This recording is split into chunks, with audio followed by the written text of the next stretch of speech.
Nā mai, haere mai, kia ora tātou, tēnā koutou, tēnā koutou, tēnā koutou katoa. We'll start with the Karakia, please.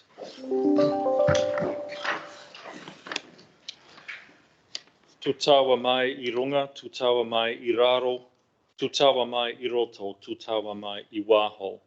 Kia tau ai te Māori tū, te Māori ora ki te katoa, haumi e, hui e, tai ki e. Thank you, everybody. So, thank you very much for making the time and the effort to be here in person. I know some of you might have been a bit nervous seeing that weather last night. I just want to acknowledge a couple of things. First of all, I think it's important to acknowledge our council team. This has been a very, very tough journey to get to where we are now. And I want to say thank you at a personal level for the councillors for the work that you've put into this. It's been a lot to get your head around and a lot to get through, and especially for those of us who have not been through this long-term process before. The next couple of days, I'm going to be leaning on our leadership team and chief executive and our governance team for some guidance. And I think all of us as a council probably need to do the same, ask for guidance to make sure that we stay on track and that we get through this process and do our jobs, fulfill our duties as councillors to deliver the best possible outcome that we can. So thank you once again. We've got some... I'd just like a quick word if I could. Go ahead, Terry. Yeah, I just want to quickly say that we're in for a couple of big days, and to everybody in the room, but especially councillors, that we respect each other's discussions, and there'll be some questions obviously that we'll want to be answered, and they're therefore asking for the reasons around the plan, not about personality. So just let you know. Thank you, Terry. Enjoy the time. So we've got some meeting conduct to go through, and then I'm going to hand over to Aileen and the team to give us a bit of an overview and a bit of a rundown on the process and make sure that we get ourselves off on the right track. So first of all, any apologies? There being none. Any items not on the agenda? There being none. Any conflicts of interest to declare? Thank you. We'll go to minutes for confirmation, which is in your agenda pack. Can I get a mover and a seconder, please, to receive the minutes for confirmation? Thank you, Deli. Seconder, Terry, thank you. All those in favour? Thank you. I'll hand over to Aileen now to give us an overview of where we go from here. Thank you. Thank you. Good morning, everyone. When trying to work out how to introduce a topic like this, it's kind of difficult to know where to start. So I thought I'd just reflect on my experiences with LTPs over the last decade and a half. And this one is no different to all of the others that I've been involved in. Every LTP I've been involved in has levels of uncertainty in it. Hence, we make assumptions based on the best information we have available. All of the LTPs I've been involved in have had upwards rates pressure, and all of them, and potentially more so in previous ones, has been affordability challenges in my previous roles. So all of those factors are at play here. Probably the things that are slightly different is over time the LTP process has grown in complexity. So every time there's a new standard or a new financial tool or something like that, the burden on councils increases in terms of just trying to wade through the bureaucracy of what we have to do. We've had a growing influence of audit influence on LTPs compared to a decade ago is vastly greater. And I think we all appreciate there's post-COVID dynamics at play in our communities that place greater pressure on councils today than perhaps there were a decade ago. I'd also say that this LTP probably has greater uncertainty than many of the LTPs that have gone before in terms of those really big things: climate change, funding, roading, legislative changes that are firing through from central government. So I think this does make it quite a tricky LTP. Year one, we're very much focused on what our rates rise is, because this is effectively our annual plan for year one. But I've just handed out a document that came out from LGNZ this morning, which is around this regional and city deals. So just a reminder that while we're focused on rates and getting through year one and affordability and so on, year two onwards, the LTP is actually quite a useful positioning and enabling document. And processes like this that are embryonic, they're working through DIA at the moment. This LTP from years 2 through to 10 provides a really good opportunity to position the really big outcomes for the district and to align with those processes. Bearing in mind you still have annual plan processes down the track to massage and adjust to whatever the political context is. So just from me as a reminder, just to bear in mind we have to work on kind of two timescales at the same time: the here and now and the pressures. But we also have to think forward and think about how do we position ourselves such that we can maximise those opportunities ahead of us in the broader political scene. And so that's probably enough from me. And at this stage, I'll hand over to Brian to drop down a level into the past 12 months, 18 months, and what we've been in our journey. Thank you, Aileen. Brian. Yeah, thank you and good morning. Yeah, I did think I'd quickly start with the journey, because it has been an 18-month journey, and it is one of the most important things you do in a term, which is go through an LTP process and at the end adopt one. I just want to acknowledge it is a lot of information to digest over that 18-month period.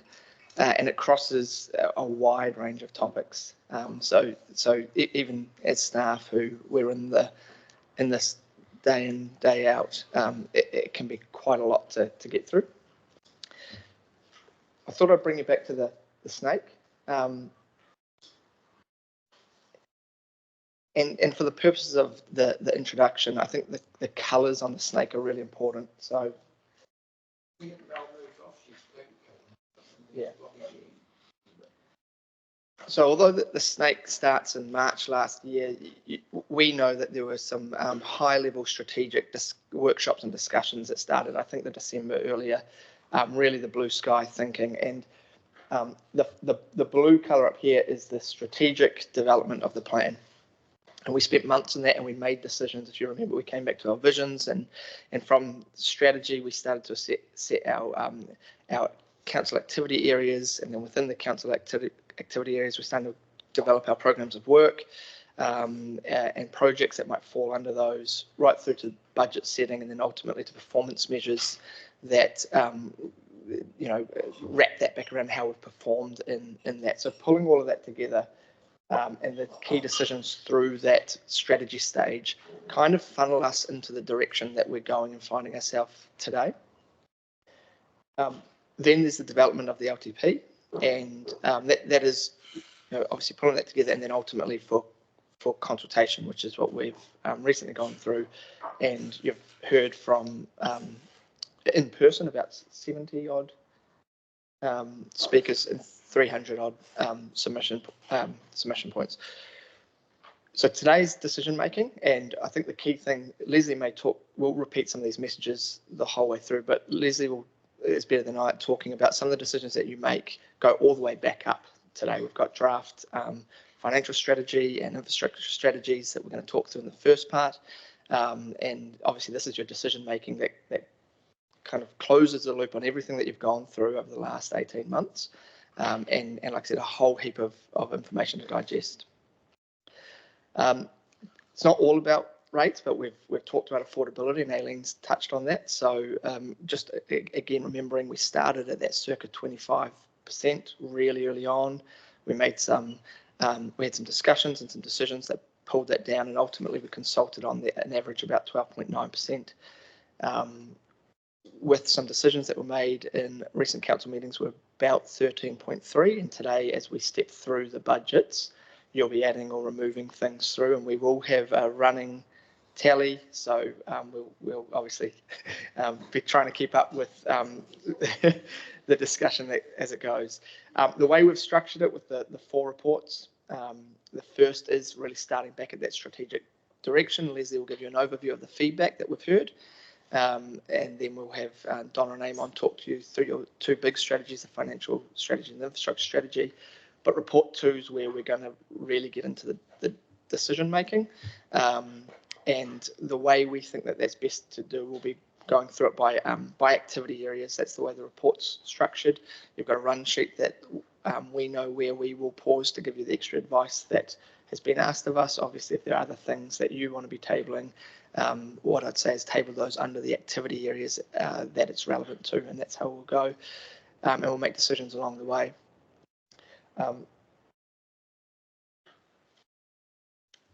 Yeah, and it's exciting. It's going to be exciting 2 days.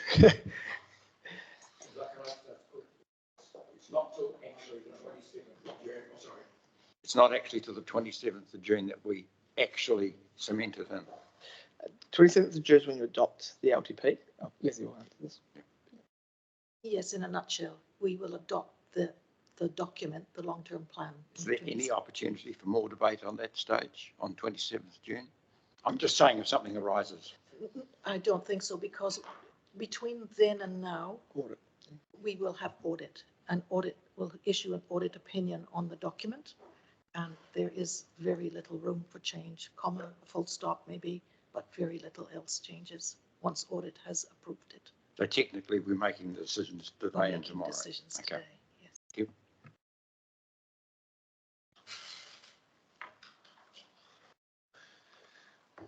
So yeah, we've in summary we've got today from those big strategic decisions that we're making 12 months ago, and it kind of shapes and funnels down to where we are today. Leslie will I'll hand over to Leslie to start with the first report and the overview of the feedback that you've heard after the public consultation on the key documents. Thanks, Brian. So, Leslie, if you could help us as you go through, and I know the run sheet has page numbers, but if you can refer to those so that we're on the same page as you are, that'd be a big help. So.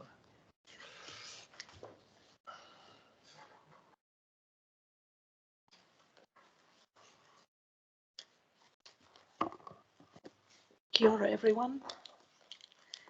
Big day today and tomorrow. We'll start with report 1. We'll run through them in order, unless somebody has a brilliant idea. I think we'll just run in that order. And we'll start with report 1, which in your agenda starts on page 24. The resolutions are on page 25, 26.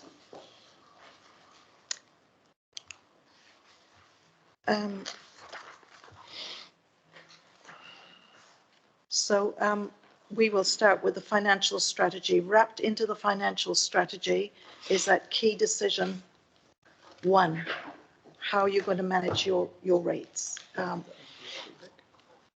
Oh, yes. But before we get to the nuts and bolts, in the report, there is an overview of the submissions and the general comments, just to set the scene. We've got 2 pie charts on pages 28 and 29 that lay out how they were only about, they're about 26% of the people giving feedback who didn't respond to these questions. They are optional questions. But you can get a fairly good idea of where people who gave feedback are coming from, by where they live and by their community board area.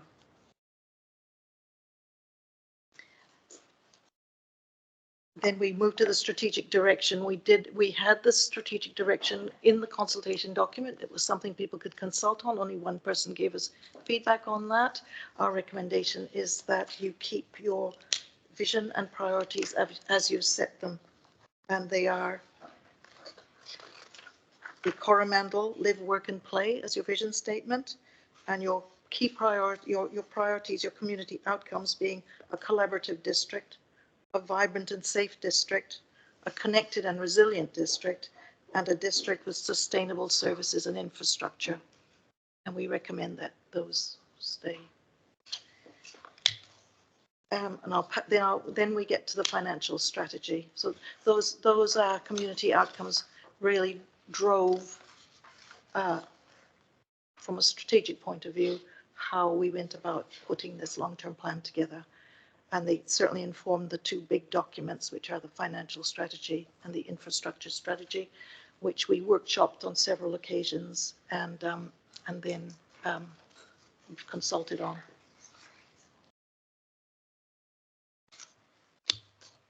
We've got 2 slides. So I'll pass over to Donna to talk about the financial strategy, just to give you a recap of what the key matters in it are, and then ask you, and we'll come to the decision on key decision 1. Thanks, Leslie. I'd just like to say, just before we start, that I just want to really thank all the councillors for the engagement that they've had over the time in the financial strategy. I've done, this will be my 4th LTP here, and this is the most engaged council I've ever had in a financial strategy, which makes it really, really good for me from a perspective of actually trying to hear what your direction is, hear what you're saying, hear what your strategy, you want your strategy to be, your all that stuff has just been so helpful in being able to write a decent strategy. So I really want to say thank you. I know we did spend a lot of time on it, but yeah, I really want to thank you all for your input on that. So I'm just going to probably just talk a little bit, just to remind a little bit about what the financial strategy is. And it is, as Leslie said, it's one of the big documents of the LTP that sets the direction that council want to take throughout its long-term plan. We talk about the key directions. We've also, our strategic context is really key in the strategy, and when that was being developed with you, we came up with 16 bullet points that set our strategic context. Then from that, we worked up 10 principles, which this was the first time that we've done principles in our financial strategy. So this, and I think this is in helping set the direction for us. We also, it also talks about the key drivers and things. So there's actually 10 of them. So yes. I won't read them all out, but it's just to remind you that that these were what we set up here. Some of the key ones, I think, that first one's a really key one. Everyday cost for services to district connect from everyday revenues. The number 4 talks about financial resilience, which is a really good one given the situations that we're finding ourselves in and what we know that we're going to be facing long term. That was a good one. And also number 6, the increasing costs, managed to keep rates affordable, fair and equitable. And the cost recovery was another one which we've set our principles have set basically our budgets on that we basically will look for sources other than rates where we can to try and keep rates to where we can. So there was there was a lot of work that went into that, and I think those 10 principles are really good, and I just probably want to just check with you that they still resonate with you, that they are still, you know, where we see ourselves and where we see ourselves going into the future. Did we really come up with all that? That's really good. We did. Yeah. Yes. I think we Well all done. give ourselves a pat on the back. Well done us. Yeah, no, I think the principles are great because they flow on into the revenue and financing policy, and they also flow on through all our other, or our activities and other things that we do.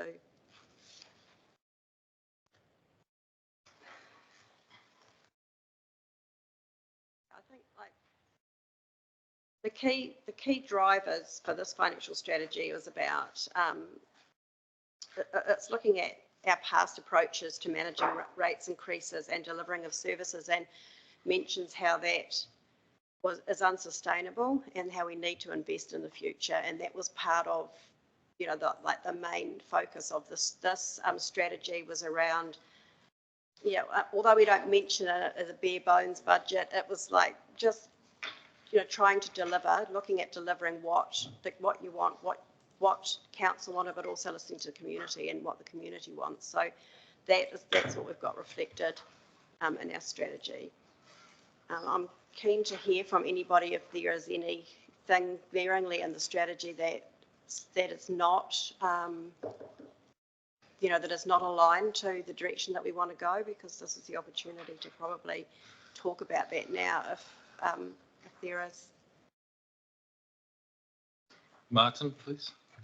Yeah, you pointed out 2 or 3 there, but I think also that number 10 is a very important thing to bear in mind over the next couple of days. Thanks, Martin. Anything further?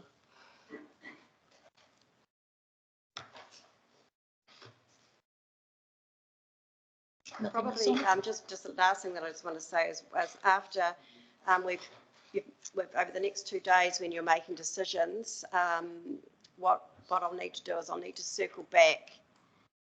We're looking at those decisions, and I'll need to circle back to the financial strategy too, just to make sure that, or just to see that we are still aligned. That's something that will need to happen post deliberations. I'm hoping that it will still be aligned. It's written in a way that it should be aligned to where things are going. But it's just a little check that we'll need to do at the end, just to make sure that we're still lined up. Or I imagine that should read May, not June at the top there. I'll probably talk to Leslie. Yes, it should be May. Sorry. I was frantically going through my diary ourselves. thinking, what have I missed here? No, that was put together very quickly yesterday. Yeah. Yes, so with a very, very tired team. So yes, apologies for that error. Donna, that financial strategy, what level of audit office involvement or input is there in that financial strategy? Do they cast a lens over that, or do they stay back at a higher level? No, they look quite, because it's one of the key documents that drives the long-term plan, they're very interested in the financial strategy. They have already looked at it when they started. They've already done the interim audit, and they already have looked at it, provided a very small bit of feedback, which I did put in the strategy. I can't even remember what it is now, but it was just something around some assumption. There was some assumption that we made, but yeah, they haven't had, they do look at it in depth, and they haven't had anything major come back to me with it so far. But if council decision making starts to drift away from those financial principles, they could be expected to have a say about it. I think yes, it definitely would, and also I think, you know, depending on how far away it drifts as well, we've got to be careful about that with what we've already been out to consult with as well. Thank you. Sure. I can comment. So what audit do is they check all of our overarching documents against what we've got in our LTP and make sure there's alignment across them, which someone I used to work with used to describe this as like a big balloon. If you squeeze it, it pops somewhere. And that's what audit are looking for, is just to make sure that there's coherence inside all the documents that line up with our work program. Thank you.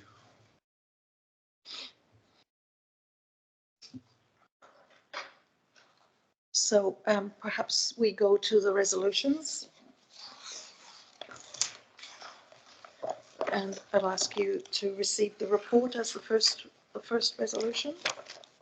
So could I get a mover and a seconder, please, for page 25, recommendation 1, just to receive the report? Happy to move it. John and Robin, thank you. All those in favour? Thank you. Leslie, do you want us to work us through these resolutions? Yes, I think I will. Yep, Yes. thank you. And the second resolution is to note that you have considered all of the general feedback that we've received, both the written and the verbal, and that's something that, you know, people often discount that hearing process that we went through, but it's really important that we recall both the written and the verbal feedback. That you note that you've considered that, and the feedback that we had on key decision 1 that's set out in the report. Yes. So that would be resolution 2.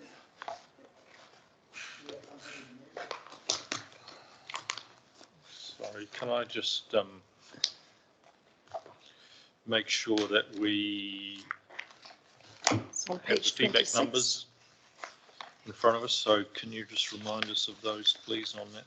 So in terms of the key decision 1, that is on page 31, 32.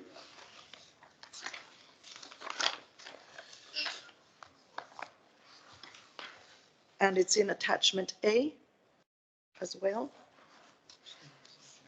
Yes, we are. Yeah, it's just general.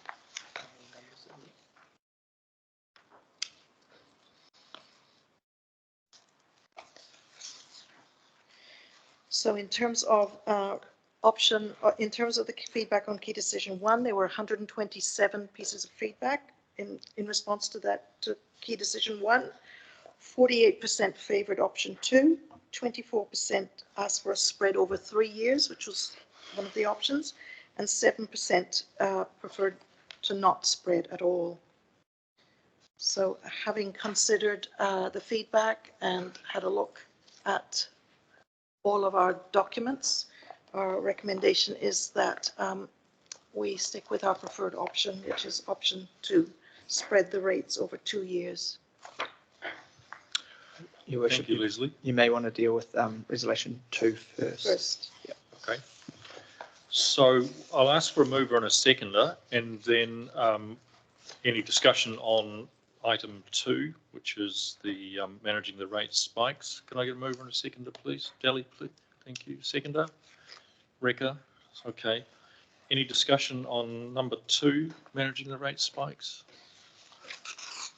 There being none, I'll put the resolution. All those in favour? Those against? That's carried. Thank you.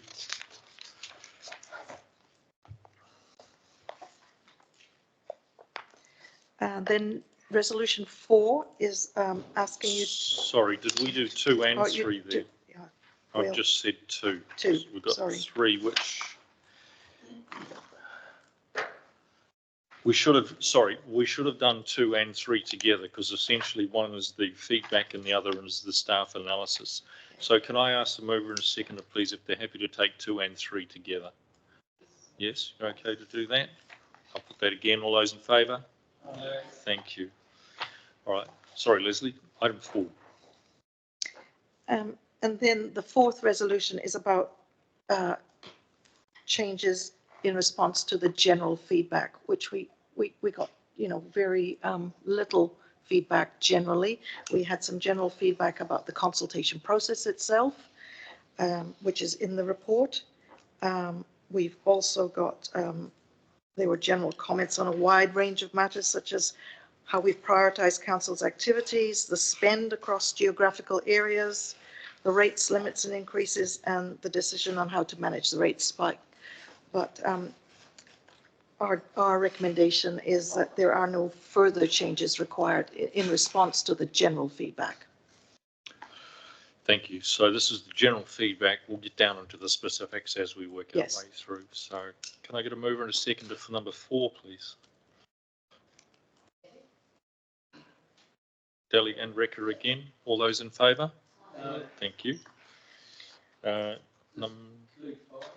Yes, but before we pass that resolution, I think Donna's given you an introduction to the financial strategy and an overview about where we're sitting. I think it's probably useful to ask Amon to give us a bit of an overview of the infrastructure strategy, because that, you know, going into the decision making, that is another critical piece of the puzzle.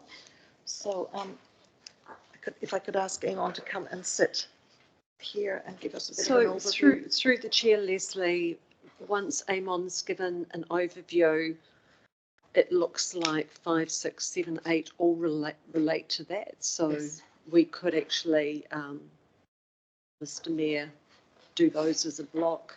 Absolutely. Once we've had the update. Yes. I'm comfortable with that, so long as the councillors are comfortable that we've covered the infrastructure strategy adequately. So thank you, Deli. So let's hear from Amon, and then we'll see if we can take 5, 6, 7, 8 as a block. Morena, and thank you. Just recognising that the need for the infrastructure strategy and the financial strategy to kind of go hand in hand, align with each other, inform each other, that's really important, and more than appropriate that I'm here straight after the financial item. There's two things I wanted to say about the infrastructure strategy. One is it's more of a bare bones infrastructure strategy than it is gold plated. Very much so. If you then take some consideration about the need to maintain levels of service and to manage risk appropriately, then it's probably far more closer to bare bones.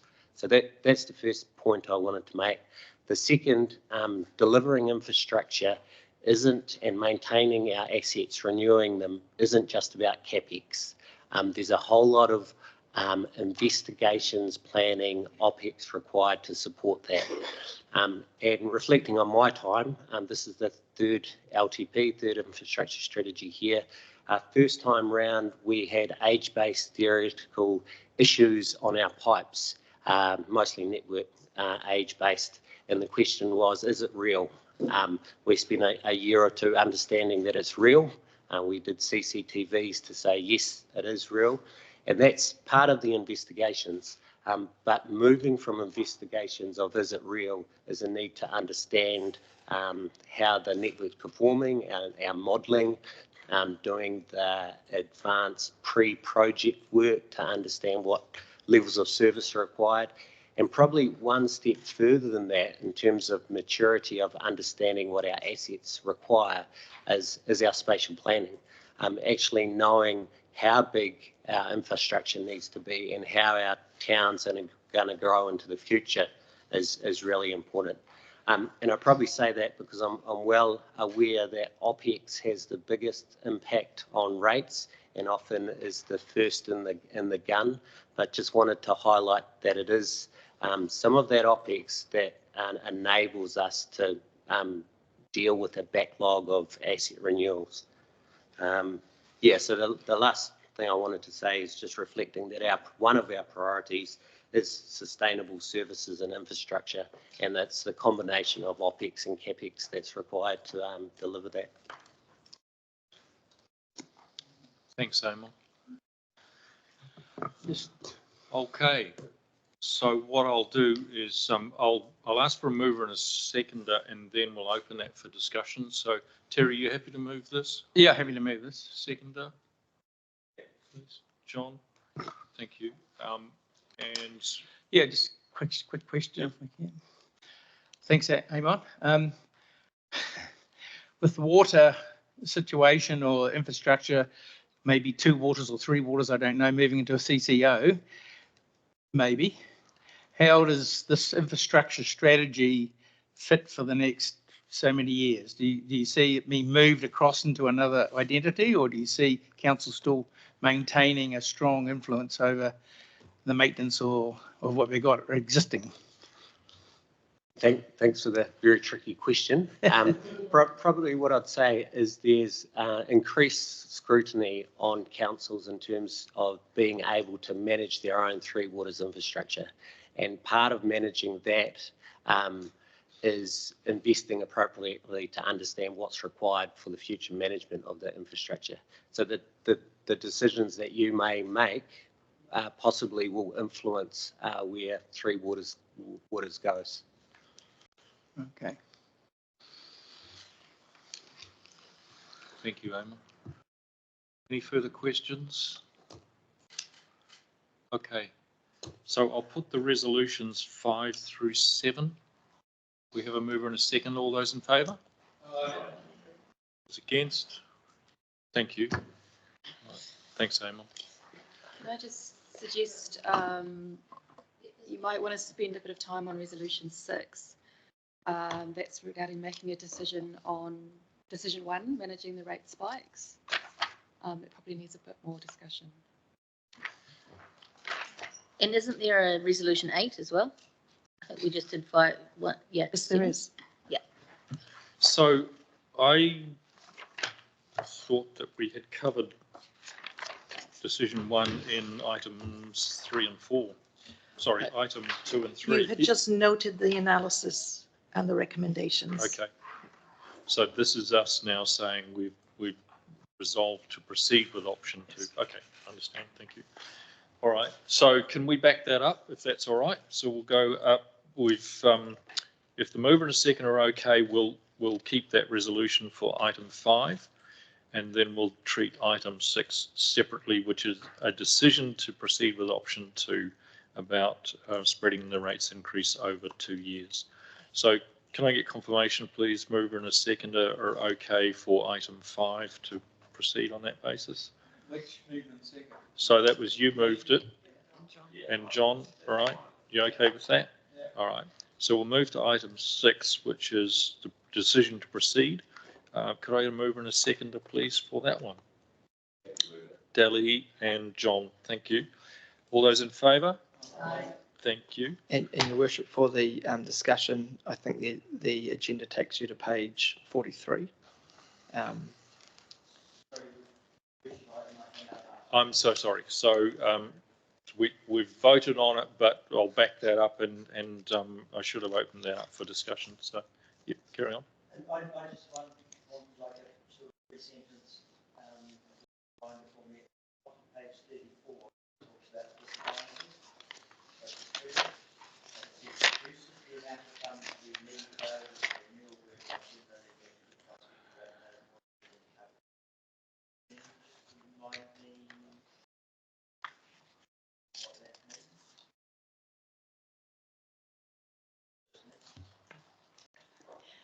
Sorry, it's just through the chair. I was just reading it. It's to do with the renewals.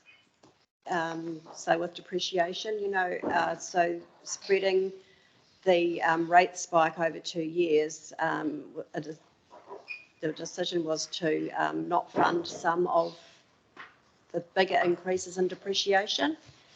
And so that bullet point is just showing the risk that, so basically I think it was 10 million, is that right, Hayden? Yeah, that's correct. Yep. Yeah, so it was 10 million in depreciation that we didn't fund over. So that is, that's what the risk is. It's just saying what the risk is about not funding that depreciation. So is that renewals and depreciation Renewals. being used? Yeah, so basically depreciation funds renewal projects. Right. Thank you. Thank you, Martin. You okay with that? So, councillors, I might have to ask you if you do have some discussion or questions. I've got my head down reading this, and I don't have eyes everywhere, so don't hesitate just to give a shout. Yeah, so in light of that, it's happened twice. When it moved in second, if we could then make sure that we open up for discussion rather than immediately voting. Yes, that would absolutely. Help me. Thank you. And my apologies, I thought we had no discussion. So if I don't notice, please shout out. That'll help me just to keep things on track. Okay, do we need to revisit that vote? No, we're okay. All right, thank you.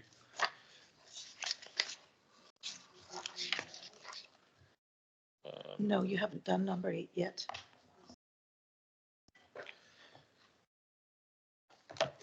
So we did have an earlier vote on 5, 6, 7 and 8. We've backed that up. We've revisited 6. Do we need to revisit 7? We probably should, just to be consistent. So I'm going to ask for a mover and a seconder, please, for item 7. So Len, sorry, excuse me, we didn't move number 8. No, we haven't got to that yet. Thank you. Thanks, Dali. Okay, so item 7, could I get a mover and a seconder, please? We've got Martin, seconder, please. John, thank you. Any discussion on item 7? There being none, I'll put the resolution. All those in favour? All right. Those against? That's carried. Thank you. Item 8, request that staff make any necessary amendments consistent with the above decisions prior to its presentation for adoption on 27th of June. And Councillor Gottlieb asked earlier on the question what the implications would be or the potential is, and the staff advice was that if we do make any changes, they have to be done ready for the 27th of June adoption, otherwise there are audit implications. This gives the staff the necessary leeway to go ahead and implement the decisions that we've made over the next couple of days prior to that 27th of June. So I'll ask for a mover and a seconder for 8, and then I'll open it for discussion. Robin, seconder, please. Terry. All right, any discussion, please? There being none, I'll put the resolution. All those in favour? Aye. Those against? Carried. Thank you. Well done, team. Thank you. Okay, back to you, Leslie. So we will move to the substantive report here, which is report number 2.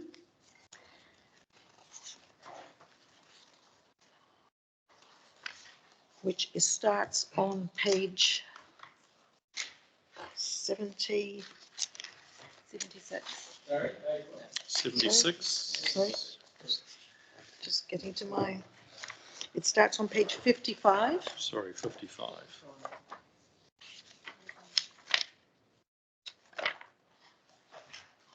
So this is the second of the 4 reports. It's providing you with a summary of feedback on the proposals for CapEx and OpEx expenditure with staff analysis and recommendations. It's also providing you some advice about items that should or could be added to the budget for your consideration.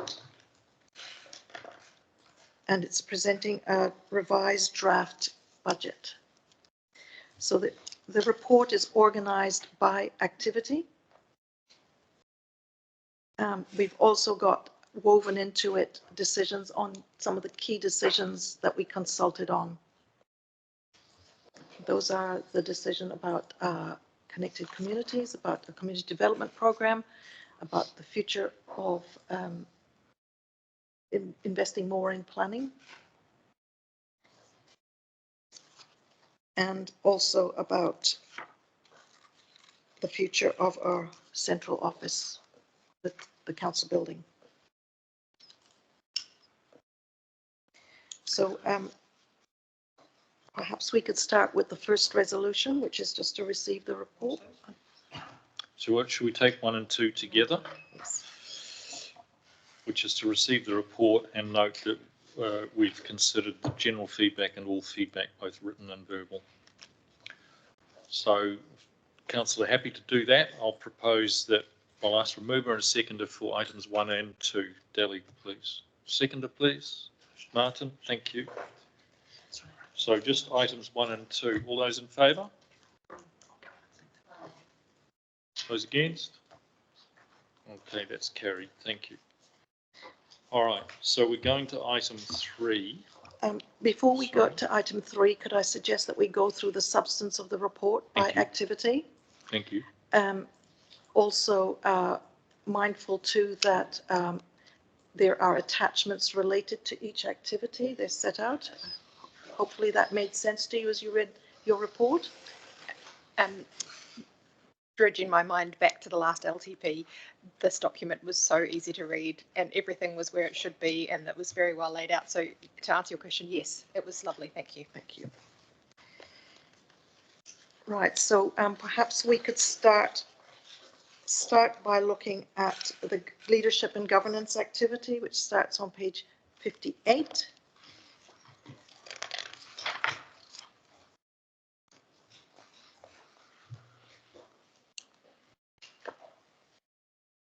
So we had about 148 people giving feedback on this activity. It also included feedback on key decision 5, which is the future of the Thames Council building. In the attachment, which is attachment A to the report, staff have provided some additional advice on that key decision. And we've also got some information in there in the report about the previous decision that you made on the community board discretionary grant increase. You made that decision on the 30th of April, so there's just a note in there. There's opportunity now if you wanted to review that decision. This is the point at which you could do that. There's also a staff suggestion in there about being ready for Te Tiriti or Waitangi processes, which we have included in the report. And we have some additional advice on the rates review. Thank you, Leslie. So might I suggest, given that the councillors have given some feedback already on the Thames Council building, that we focus on item 3 and let councillors have a discussion around just item 3 rather than spreading that too thin at the moment. So I'm going to ask for a mover and a seconder for item 3 and then open this for discussion, please. Happy to move it. John Morrissey, seconder, please, for item 3. Martin, thank you. I'll open this for discussion, please. This is just item 3 in terms of key decision 5, the future of our central office. And the resolution is to proceed with the preferred option 1, refurbish and upgrade the existing main council building. So, councillors, Martin first, please. Sorry, this was relating to option 3 about the discretionary. No, it's option 3 on page 56, which is just to do with the Thames Council building. Your Worship, I think there's page 86 as well breaks that down into more detail. So we're going a little bit off the run sheet. So what we'll do is we'll come to this discussion because I think it's important, which is page 86, and then I will take you back to the start of that activity and we'll go through each one line by line. But for now, I think we're on the future of the Thames Council building, and page 86 has a summary of the 120 responses that we received around that. Thank you, Brian. So I'm on page 56 in terms of the order of the resolutions. I'm being driven by working through those resolutions, which seems to vary a little tiny bit from the run sheet. But that's okay. That's because we haven't made recommendations on some of this. Some of what's in the report is there for you to consider. We aren't making recommendations. Yeah. Okay. So that's why we've got the run sheet, so that we can walk through the report systematically. Sure. Yeah. Thank you. And we can give you a bit of depending on your decision, we might be able to give you some advice about the impact that this is having on the rates. Thank you. Okay, so if we come back to the resolution on page 56, which was, and I'm opening it for discussion specifically on the future of the Thames Council building. We've had the feedback from the consultation document. We've got John Grant, please. Thanks. We had quite a bit of discussion last Friday in regard to this. I'm just trying to find the staff recommendation or discussions that followed that discussion, just to correlate those things. Can you just help direct me to where that is? So this report was written before that discussion was had. Appreciate that. So there's no commentary in here in relation to the discussion on Friday. And I can't find anything on the supplementary document, so there is no staff comments in regard to what was discussed last Friday in regard to the building? Your Worship, we have Lisa here. There are some points in the report that we can talk you through in terms of your options. So if I turn us to page 87, it's the start of the staff advice. And following on to page 88, it starts to have some conversations about the further discussions that we've had and the advice that's been sought. I might hand to Lisa to give a summary of that and the options that you can that are available to you. Lisa. Thank you. Thank you. Welcome. Thanks very much. Also, after not Friday's workshop, but the previous meeting that we had, we were asked to go away and look at the potential for lease and what that might look like and things on those lines. We've got some legal advice on what they could look like from the options that you got presented to you via all the options that are in the consultation document, and what that would mean if you decided not to, what we call option 5, so not one of the 4 that are in there and go. So that's with the information we've provided is option 5, which could be a lease, it could be that you want to pause and things along those lines, and we looked at what the consequences would be, or things that we would need to do should you decide to not go with one of the 4. Option 1 has remained the staff recommendation for a number of reasons, timing, things along those lines, but also because the fire risk and health and safety risks that are present within this building will still need to be mitigated. So if you chose to pause, that is an option, but there are things that would need to come into play if you did. We've looked at, and we looked at the lease as one of those things. So the information we've provided subsequent in this report is to try and address those things that you raised a couple of weeks ago. So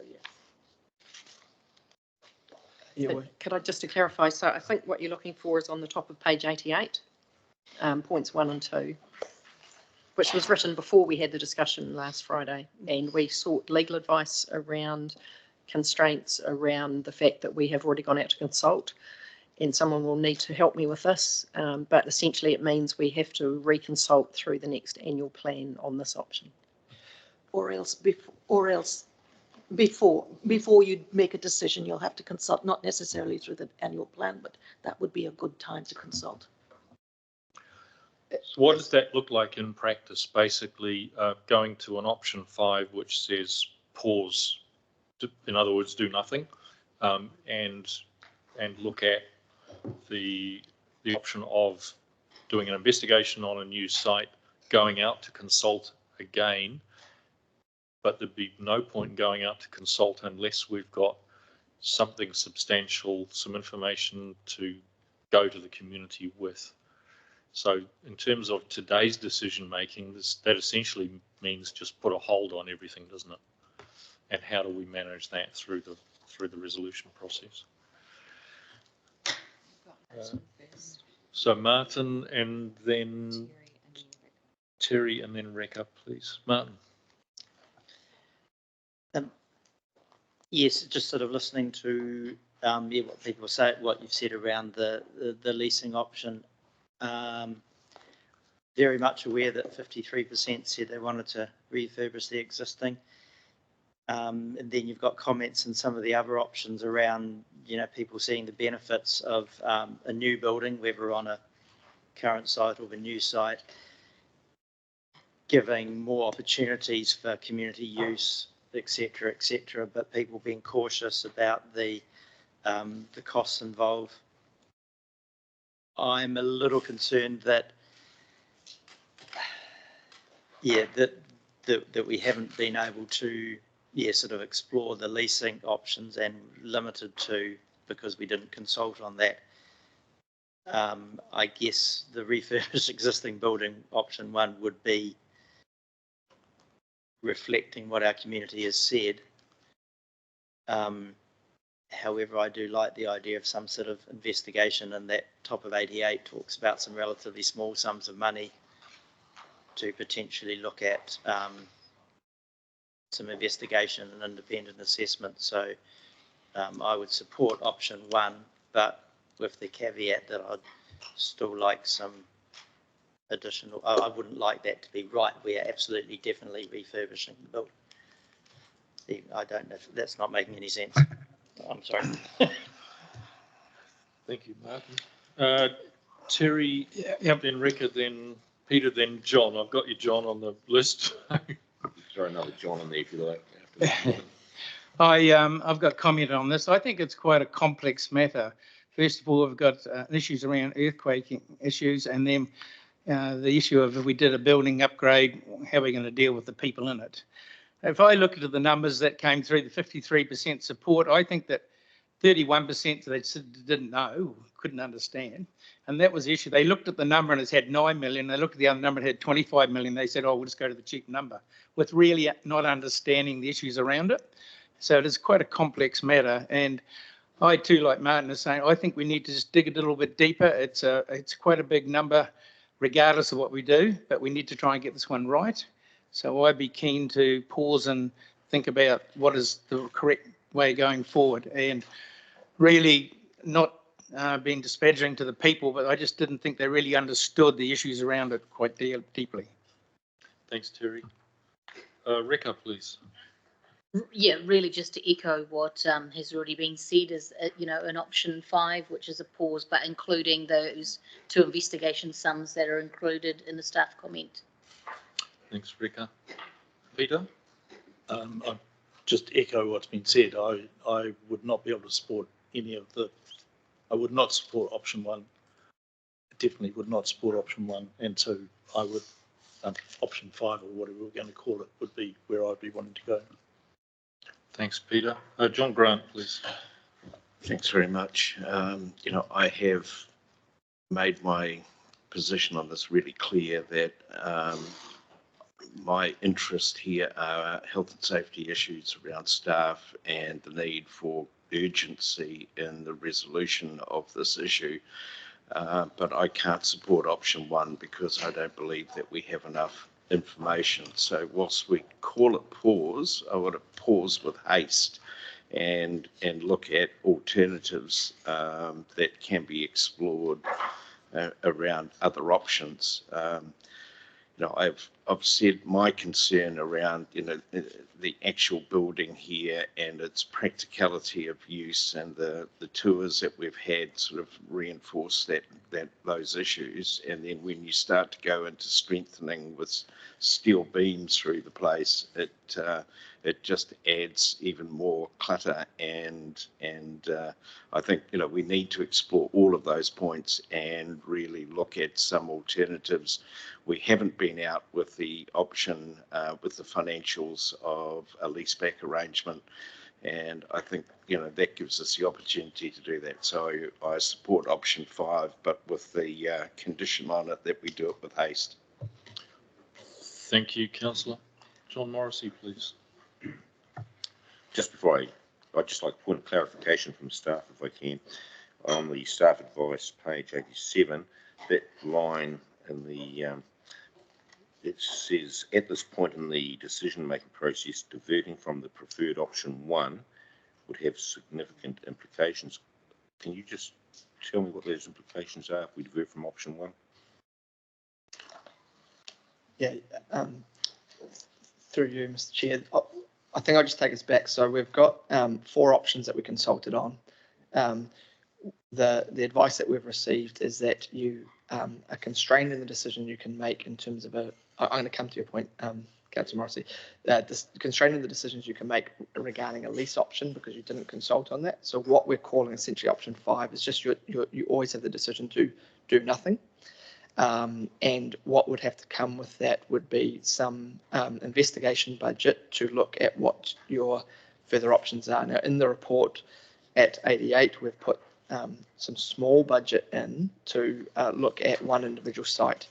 If that site wasn't plausible, there would need to be more budget to go and look further for what we're going to do. And coming to the health and safety issues, that second point in there would be an independent assessment to understand the risks of this building.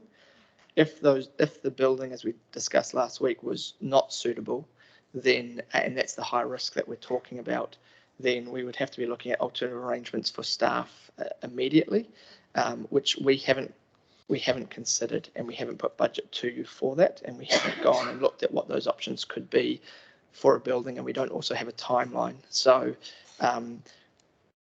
by making a decision to do nothing, we have to appreciate that we don't know what our option then would be. We would have to go do some investigation, and there may be some further money that we would need to come back to you for if we found that we had to leave this building because it was unsafe. Lisa's touched on the fire risk as being one of the bigger ones. So there's a little bit of unknown in option 5, and even having a look at the report was written prior to the discussion on Friday. Even then, that budget may be light if we spend that 20 grand and assess one site that we've looked at and we found it's unsuitable. There's probably going to need more budget to look at where else we go if we couldn't go to that site. And again, to option 2, that's just the recommendation point 2 at the top of 88.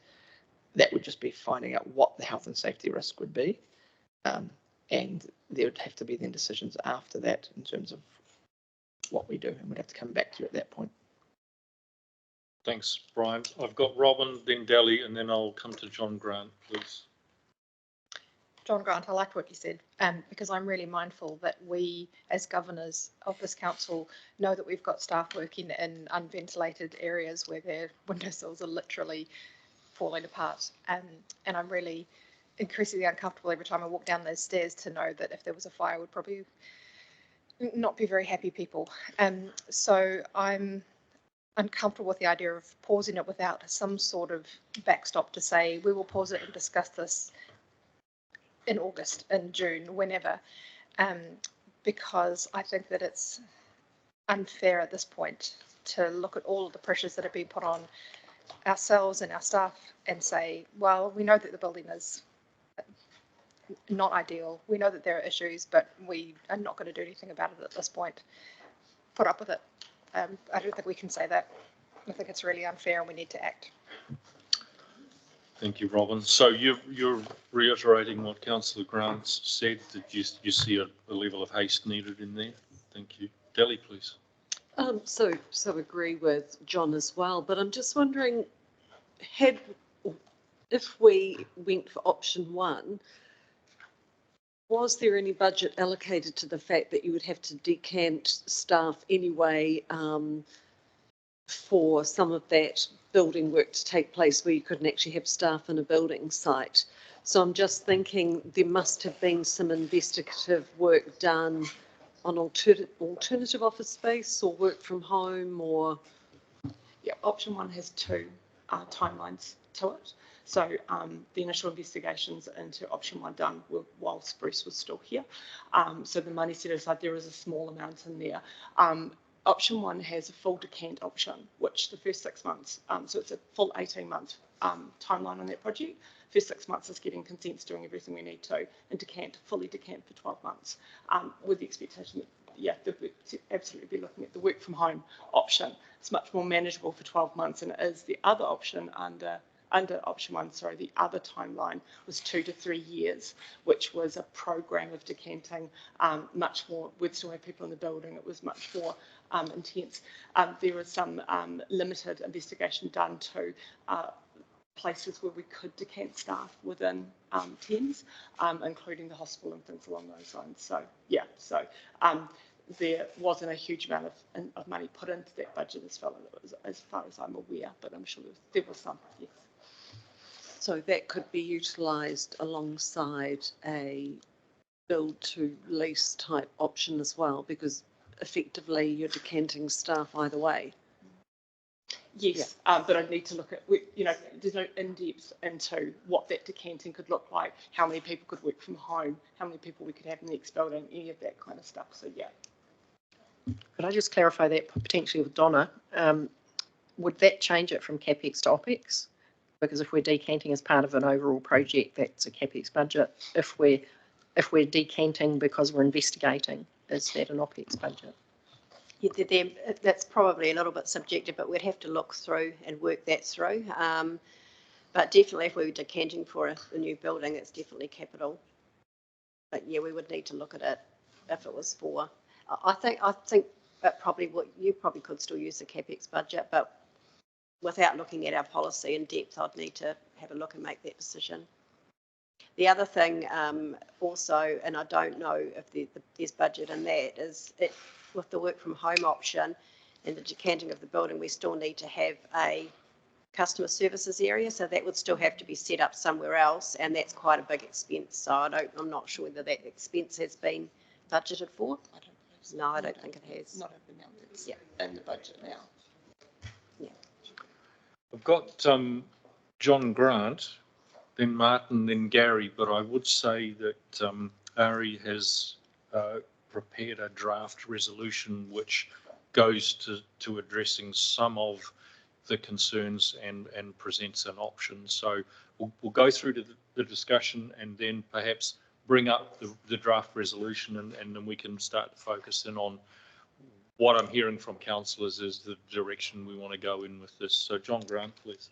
I just want to thank Brian for the comprehensive summary that he gave in regard to it. That can I also ask the question, what degree of risk do you contemplate if option one was to be considered, bearing in mind all of the experience that we've had on a number of the larger projects that we've been involved in regard to cost escalations and our ability to be able to arrive at a figure that these things actually cost.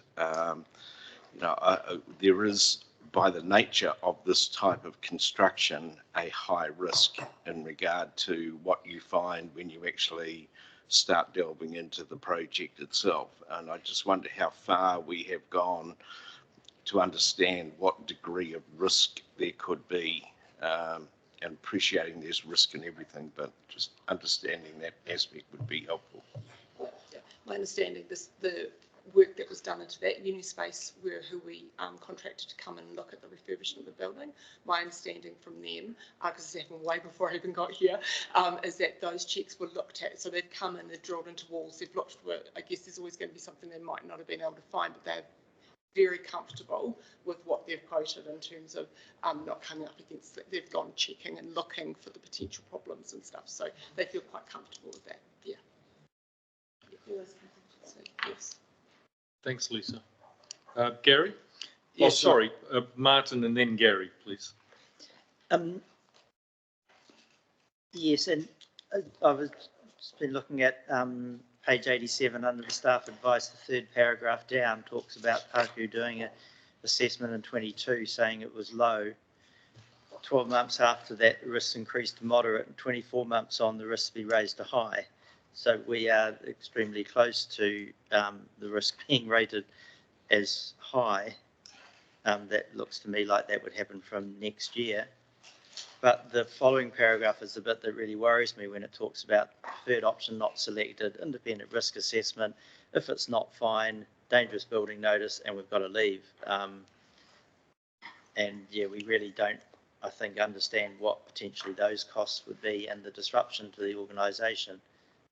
I imagine would be extremely traumatic and far-reaching. So I'm quite worried, like John Grant is, about the risk and the health and safety ramifications of that. Thank you, Martin. Gary, please. Yeah, pragmatically, in 2002 and 2018, I was involved in council hearings. And they were held in, I think it was Whangamata Hall each occasion. I remember there were discussions at the time saying, oh, we could set up an office here quite easily. There's lots of, all I'm saying is there's lots of halls around the place. We could use them on a temporary basis, and they're just sitting empty most of the time. So I would think you could set up little hubs around the place where you could operate from until you get on way, because there are so many halls out there just available and meeting compliance requirements. So I just say that I've had a 2-day hearing in the hall, and that everything was set up and it just worked perfectly well. And as I say, at the time that everyone reflected, oh, we could be using this a bit more often, couldn't we? And we had the submitters on the Petrie Hall saying, oh yes, you could have meetings there. That's just an example of so many places there are around that we can look at. That's all. Thank you, Gary. Peter, and then what I'd like to do is bring the resolution up, and then I'll ask Aileen to give us some additional comment, please. Peter. I might have two questions, but the first one, Lisa, you said that staff looked at an option 5, but came to the conclusion that option 1 remained the staff's preferred option. Kind of in a nutshell, can you summarise why the staff opt for option 1? I guess in terms of option 5, there's a lot of unknowns. We don't know what the time. So if we decide to pause, the health and safety risks still remain, the fire risks still remain. We need to get these done. I guess there's a lot of things that could happen if option 5 was chosen. We're already at, as Martin pointed out, we're already at the limit in terms of the life safety risk. We have a high risk of being in this building. So in terms of thinking about the PCB risk under the Health and Safety Act and what we're responsible for in terms of keeping people safe and things along those lines, we went with option 1 because we knew we had a set timeline and it would be up to 18 months if we went with the full decant. Yeah. So my second question then is, the issue here is not the building, the issue is the Health and Safety Act, right? So nothing has changed for this building, nothing has changed about the fire exits or anything since the building was built. But what has changed is the Health and Safety Act, and the concern that staff have relates to our not complying with the Health and Safety Act and the timelines that they've put in place, etc., etc. And the new building standards in terms of being able to do something with the building as well.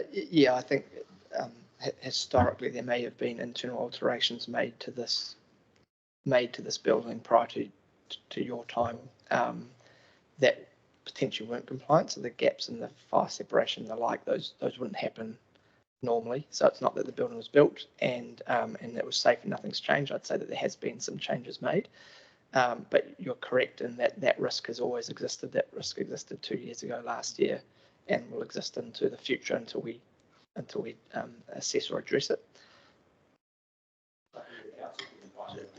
Just my Gary. And the Act provides no leeway for us. So the issue that we come across is that the provisions in the Act that still remain around seismic is once you start making alterations to the building, the Act will require you to upgrade the other standards.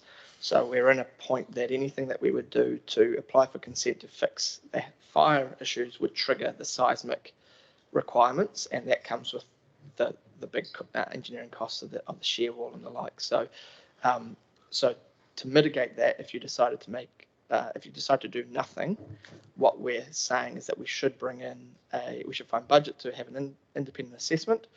If that assessment says that the risk is not at a dangerous level, then we wouldn't have to immediately decant while we identified or investigated other options.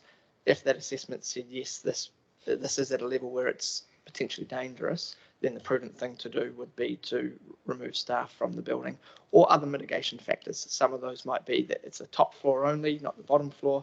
I guess what we're saying is we don't know what that is until we do that assessment.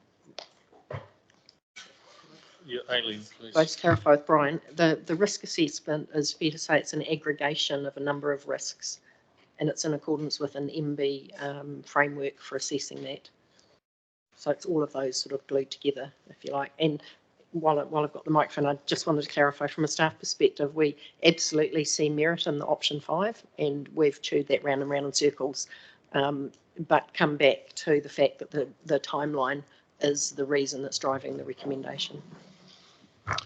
Can I just suggest that if we're looking at page 88 and the investigations and the independent assessment, the numbers involved are relatively small, and I don't see, and I'm just going to ask the question, I don't see any reason why we couldn't just get stuck in and get those done immediately so that you know, not as part of the LTP process, but so that councillors and staff at least have that additional information upon which to make some kind of assessment and some kind of decisions. But, you know, if you're talking an independent assessment to understand the risks of the current building with a cost of between 5,000 and 15,000, why don't we just get it done? Is that an option? So we know what we're talking about.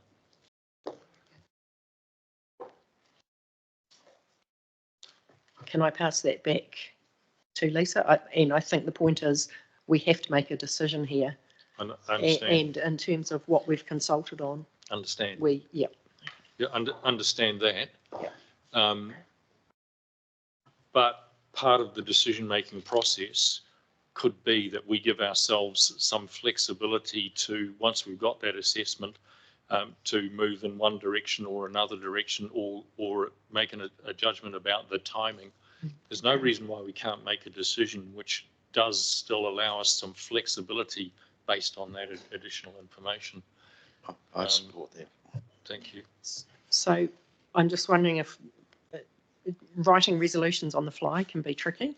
So I'm just wondering if the staff potentially could just have a wee discussion about how we might frame something like that up, rather than us try and respond before we've had a discussion around it. Yeah, and I think that's we've been caught out like that before. So I'm going to come to Reka and then maybe suggest that we look at the timing of this resolution and don't rush it. We've got 2 days. We don't need to do this right now. We just need to make sure that staff have time to get this right for councillors. Reka, please. And I just wanted to clarify, I'm assuming we're contractually obliged to provide a home for AA in this whole process as well? I don't know the answer to that question. Yes, that's the case. Thank you. Lorna is negotiating with them over how much they actually pay for that service, which is another topic. Okay, but we would have to have a home for them regardless of what we did. Okay. Yep, so Lorna's just confirmed we have a 3-year contract with them. Okay, thank you. Thank you. So in light of what we've heard and the request to just think this through and make sure that we've got some options, I'm going to suggest that we park this decision-making on this one until staff have had a chance to they've heard the feedback from councillors and had a chance to go back and take another look at what the options might be. So if we go to page 56, item 3, and we move past that, which takes us then to item 4. So could I suggest that we actually pause on the resolutions and go back to the run sheet and walk through that report? Because, as I said, we have not given you recommendations as recommended resolutions on quite a number of items that are in the report. Okay. Looking for you to consider and make a decision about whether you'd like to include them or not include them in the LTP budget, given our advice. Thanks, Leslie. Where would you like us to go?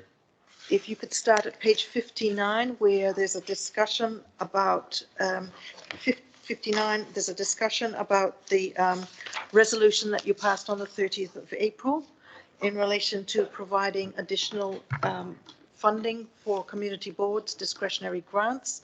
I know that this was something that was raised in the discussion last week, and there was discussion about providing in year 2 perhaps budget for community boards. This is the opportunity, if you were so minded, to amend that resolution that you made on the 30th of April.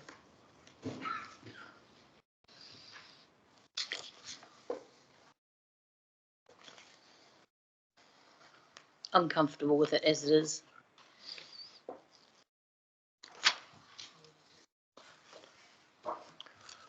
So if we're going to follow the run sheet and go through these, I'm keen to link them back to the resolution process so that we don't get ahead of ourselves and move on to something else. So we would put up a resolution, if depending on what your decision was. Yep. we would probably, Only if it's changing. only if you're changing it, would we want to amend that resolution? Otherwise, it stands. You've Okay. resolved it. Thank you.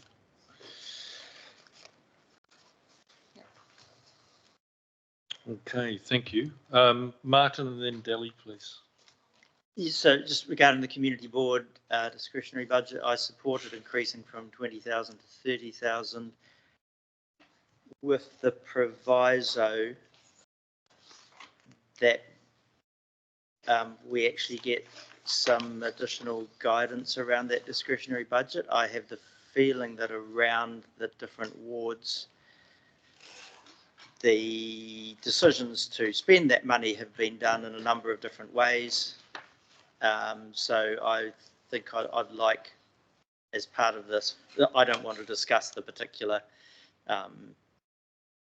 policies around how we hand it out, but I'd like a note saying that there needs to be clarity with that, with it going from 20 to 30,000 about how it can be spent and what reports, etc., need to come to community boards to make their decisions. Delhi? I support the increase to 30,000 because what we're hearing from our communities is that they're not getting much in terms of their perception of what their rates are being spent on. And I think it's really important that there is that pot of money for them to access. Yeah, I don't know about how strict we need to be about what it's, I think each community board should have the maturity and discretion to know what is a worthwhile project to contribute to. Thank you, Delhi. John Grant, please, and then Rebecca and Terry. I support the increase, and I think the community board should have the flexibility to just get on and do it themselves. It's not a huge sum of money. And I think it flags the bigger question, which is on the table in any case, in regard to the empowerment of community boards, funding of community boards, which will be a separate topic that we will look at. I think has been indicated that that's certainly an open topic. So I support this. Thank you, John. Rebecca? Terry? I support this as also. Yeah, the money will go pretty quickly. I think there's a fairly strong concern around some of the local projects, and they'll be looking for assistance. And we've already got one project which looks like it'll be taking a lump of this straight away. But so I support this, and hopefully it continues and gets inflation proof going forward. Thank you. Thank you. John Morrissey, please. Yeah, I support it, of course, naturally. It sends a good signal to communities. I'd like it advanced as CapEx, though, not OpEx. Is that possible? Because that makes a huge difference. I'm not sure. Be used for CapEx projects. I'm not sure how that would work. Donna? I think, Hayden, correct me if I'm wrong again, but I think in the policy, it does say that they can be used for either operation or capital projects. But the budget itself is an OpEx budget to start with. But then if it becomes a capital budget, well, then it will shift to that. That's my understanding. Is that right, Hayden? Is that purely an accounting issue that community boards don't really need to Correct. tangle themselves up in that? That's up to staff to determine whether it's OpEx or CapEx. Yeah, okay. Thank you. All right, so what I'm hearing around the table is essentially no change to that resolution that was passed by council on 30th of April, sorry. In which case, if there's no change, sorry, Robin? No, it's great that we're relitigating and agreeing with the decision we made a month ago. Just in terms, because I think there was a little bit of misunderstanding about what Martin had suggested in terms of the discretionary funding. And at the moment, and so I have to support that there should be some sort of rules, not about what you can spend it on, because obviously this is a discretionary budget. And so boards should be able to be reactive to what is in their communities. So I don't think that we should have a list of projects that say, yeah, you can only spend it on basketball hoops, but not netball hoops or whatever. That's not what this is coming from at all. I think the idea about having the same process across the district so that every board knows how and when they can spend it. And that's the sort of clarity that I'd be looking for in terms of guidance about how to use the fund, not what to use it on, but how we can go about using it. So what is the process for people being able to apply to the fund, or is it just, is it going to be open once at the beginning and we identify projects that we agree with, or is it going to be on a sort of, needs, first come, first serve kind of basis? So that's the clarity I'm looking for, not how you spend it, but not what you spend it on, but what the process is for getting that spending done. So I don't think it has to be a really big piece of work. And I think Dean, in one of the conversations that we had about these, signalled that that's work that's already in train, that's something that's been looked at as part of the grant, the entire grants thing. Is that right, Dean? He's got his hand up. Through the chair, if I may. Through the chair, if I may, that guidance and discussion is coming. So the policy has been developed. I think it's Appendix 506, talks about the use of discretionary. In July, we'll be talking to the boards, we'll be talking to the council, we'll be talking to the groups about that policy. So we'll be working with you on that. Thanks, Dean. I think it's just really important at this point because of the different things that we're hearing from the community boards about levels of empowerment and who's happy and who's not, to really signal that this isn't about what we think as a council or what individual members of the council think you should spend the money on. I really want that clear. Thank you, Robin. I'm finding myself a little confused about the resolution numbers and wording, and we want to obviously make a decision on this. Your Worship, we'll direct you through that. So Thank you. When we get to a point that we need a resolution, we'll draft one and put it up. Come to you to discuss so it. There isn't one in existing that covers this discussion. Correct. So on this one here, what we're hearing is no change. So you've had some discussion on something that's a no change. That's fine. Okay. But there's no resolution. So what I'd suggest is that we move on to the next topic, if everyone's comfortable, which is a little bit of a mixed one. So at page 60, we've got the staff suggestion response to feedback for Te Tiriti o Waitangi readiness, and Lorna will talk you through that, but it also appears on the table for the extra staff advice that you asked for in regard to the Māori responsiveness. So I'll hand over to Lorna to suggest this, and obviously there will be a decision at the end to either add or remove something. Kia ora. As we've discussed previously around the impending treaty settlements, we have signposted that there are 3 bills before Parliament at the moment. The indications are that they will be having some form of resolution in the next 12 to 18 months. We have signposted as well that as an organisation we haven't been as mature in developing up relationships with iwi. That has become a growing piece of work. So the establishment of having better frameworks and functions to be well prepared ahead of the treaty settlements is where this budget has been suggested. There was a number of feedback submissions to this point from some iwi around that, acknowledging that the relationships are growing and improving, but there is a lot of work still to be done in this space. Thank you, Lorna. Okay, so councillors all on the same page as far as what we're looking at here, page 60. Te Tiriti o Waitangi settlements.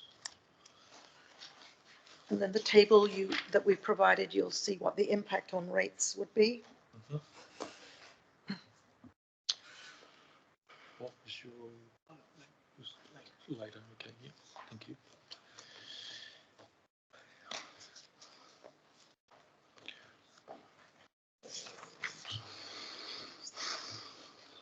So do we have what do you need from us? Do you have a resolution specifically to If you were minded point to two. include this in the LTP, we would put up a resolution so that we could confirm your thinking. Okay. If you are not minded to include this in the LTP, there would not need to be a resolution. Okay, thank you. I've got Delly and Martin and Robin and Terry. Please, you get that order.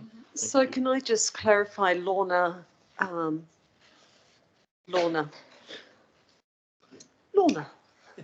can I just clarify that we actually do need to have this money in here? It's not a nice to have, that if we're fulfilling our obligations, we can't really have an argument around the room and say we don't want to have this money in. It is part of the treaty obligations, absolutely, as part of the law in terms of, yes, what we have to do. Yeah. So my read of this is that we need to put up a resolution and pass it. There isn't really an alternative. It would be the quantum of money would be the thing that would jeopardise this. Thank you. So, Your Worship, just to clarify before the discussion continues, because I think there's some hands, is this wasn't built into the 100, did you say 100? It wasn't built into the budget, so if you decide to pass a resolution, that is something that Hayden will be calculating to increase. That's separate to, on your table, there is 36,000 already built into the budget for Māori responsiveness. Similar but separate issue in terms of whether you want to, and that's in the budget. So if you decide to remove that, you need a resolution to remove it. So yeah, we've got two issues here. Lorna's suggestion of the extra money that we need for the readiness that would add to the budget, and then once you've decided on whether you want to do that or not, you've got the second one about the Māori responsiveness, 36,000. Thank you. Can you just clarify what the difference is between those two lump sums? So the 36,000 was in the budget, and there was just, I think, needed some commentary around that. So that 36,000 is to help with building the engagement with iwi as part of the treaty settlement discussions negotiations. That other 100,000 additional will be to help set up the frameworks, what the structures will look like, the processes as to who's responsible for what areas in terms of the treaty settlements. So it's a larger piece of work that will involve the wider business and also other external agencies like regional council and central government and those sorts of organisations.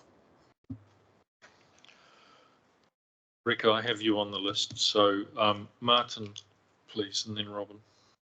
Lorna, is this building on the work that Frank Thorne is doing, but it's to enhance and increase that capacity, considering iwi are going to be having fairly major changes to what their assets and ownership. Absolutely, that's right, Martin. And we've given examples already about some of the areas around parks that will become co-management, and some of the issues that we're dealing with already around getting those prepared to co-manage and co-govern with. There's also with regional council, there's catchment committees that our council will be involved with in terms of co-governance. And remembering as well with the representation review, we will have a Māori councillor potentially, and it's about having capacity to build that up as well in terms of giving that support and building that up in terms of relationships. Right, if I support what my colleague on my right just said earlier. Thank you, Robin. I think this is a welcome change to how we have done things, and I'm really mindful that one of the first pieces of work that I did as elected member was to adopt the reserve management plan for Thames. And at the hearings of that, Leanne Namani came and asked us to walk in partnership with Ngāti Tamatara for Waipatakahi Reserve and co-manage that. And that's never come to anything, whereas that's the aspiration of our iwi. And I would really like to see this go forward as a step towards a much more mature relationship. Thanks, Robin. I've got Terry, please. Then I've got Rekka, John Morrissey, John Grant. Peter, did you? And Peter. Thank you. Yeah, so my little discussion around this is that I thought the treaty negotiations were between iwi and the government, firstly. and that we were going to build relationships with those iwi, so we're after those treaty settlements that we can have a relationship going forward. I think we've got already established an hourly rate to negotiate with them, haven't we? We did go through that discussion and gave them an hourly rate when they were sitting around the table and discussed. And times are tough, so I'm just trying to put this in perspective. I support it in some degree, but not the whole 100,000. I think there's some money that I think we need to go to this for the frank relationship that he's building with those particular iwi that will be in the treaty settlements. There's a few sitting outside that are concerned, but those inside. But I'm mindful of our back to basics approach to this and reluctant to put $100,000 a year into it. Thank you, Terry. Reka, please. Yeah, so I'm still a little confused by the two sums of money, and why this wasn't included when we were going through the LTP process, and it's come in now, and also how we arrived at that figure of 100,000 per year. So I'd sort of really like to understand those three things. So through the Mayor, the 36,000 was in the budget, that has been budgeted, so that's what we'd been asked for, is further commentary about what that 36,000 was. From the submissions we've heard and from further work, that 100,000 is on top of, so it's an additional amount. So in total 100,000 or 100 plus the 36? Yeah. Okay. Yeah. Yeah, so if I could just add to that, you could net that out to 70 and that's an option. But what has triggered the most recent one is actually Dean has put together a really detailed report for us, which I have envisaged it coming through to council when we work it up a bit further. It steps through each of the settlements that actually describes our obligation in relation to that settlement. So it's not just, as Councillor Walker talked about, having a relationship with iwi. This is actually obligations on us to do things in a co-governance sense in relation to specific settlements on specific reserves. And that came to the leadership team 6 weeks ago. And that's when we looked and went, crikey, we're just not resourced at this end to deliver to the obligations. These are going to come through in settlement acts and place obligation on us. And that's why we have put this up, because we think we're well short on being actually able to meet those obligations. The original 36k that was in the budget, we budgeted that in a year or last year, or even earlier, was in recognition of the fact that our relationship with iwi hasn't historically been great. It's certainly improving, but we had in mind some sort of strategy to help us engage and get some support to help us engage, because we only have Frank, and now we have Waikakara, but the demands coming on one or two people is significant, and actually as a whole organisation, staff and elected membership, we need to be doing that engagement. And so that was the thinking behind that allocation of funding a year or so ago. Thanks, Aileen. Can I just be clear about the numbers? This is on page 60, 100k per annum over 3 years, plus the 36, so it's 336. Have I got that right? Okay. No, it's 100k per annum, starting in year one and going on for 3 years. Yeah. And there's an additional 36k. Yes, so 300 years. 136 a year. Mm-hmm. So the 36 is per annum as well. Yep. I believe so. Yep. That's where I'm confused. Yeah. Can someone clarify that? Sorry, what was that part? So on page 60, it's 100k per annum. Is the 36 also per annum, or is that one lump sum? No, it's per annum. Yeah. Okay. So it's, thank you. John Morrissey, please. Okay, thanks, Lynn. I'm not going to argue the merits of this at all, but what I will talk about is our workshop last Friday, where we had our little meeting, and it was all about rates, affordability, and what we were going to do to get those rates down. And that's where it begins and ends with me. This is a new sum. It's not an insignificant sum. It's OPEX money. So it's expensive money. And we're already contributing $36,000 a year to Maori responsiveness. This doesn't fly in any way, shape or form, even at a reduced sum.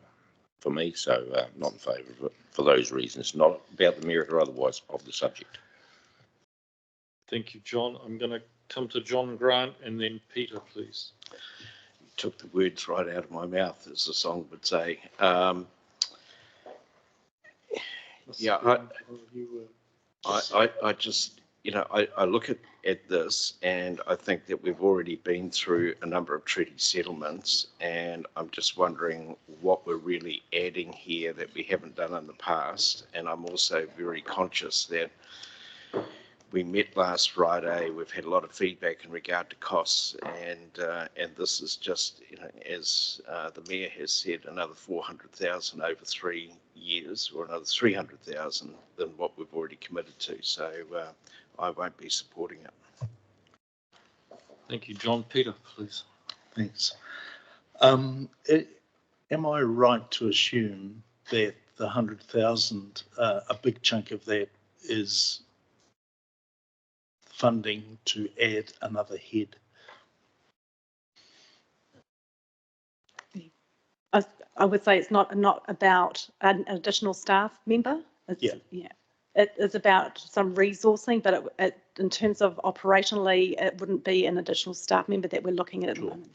So I would like to suggest that this is a case of priority.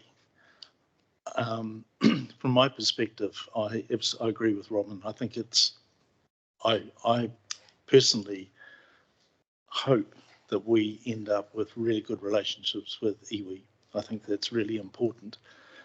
And I would put it as a priority. And I would ask that the staff look at the current resources they have and look at the priorities that exist with a view to lifting the priority of this above some of the other priorities, some of the other things that are on that list, so that it becomes a reallocation of resource to address this as a really important issue.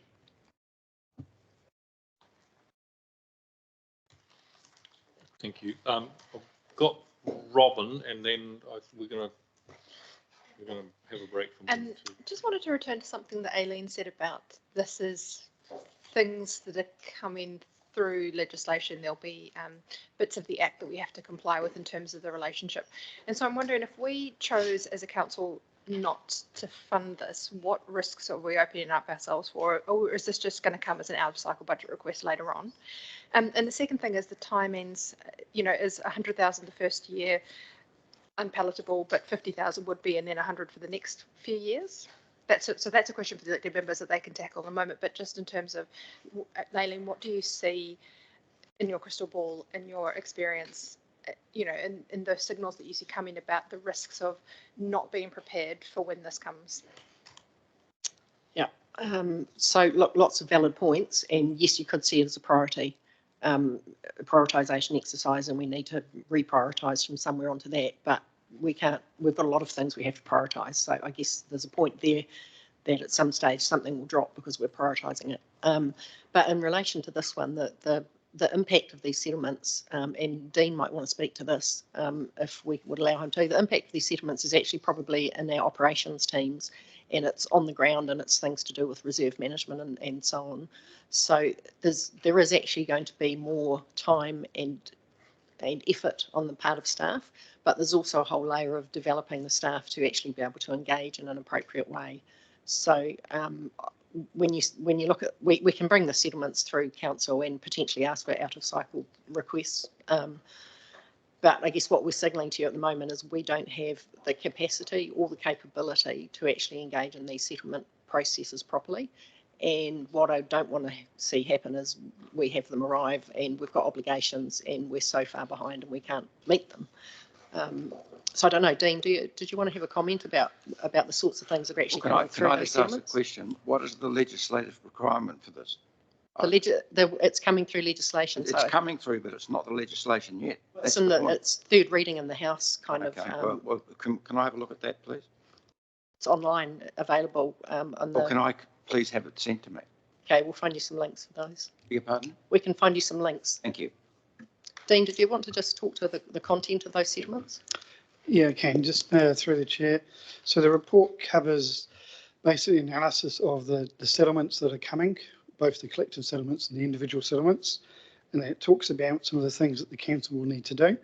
So there's a number of areas where there's mapping and resourcing and sort of internal sort of data stuff needed. But there's also properties being vested. There's co-management agreements, co-governance agreements needed on pieces of land that we will have co-management agreements in place with.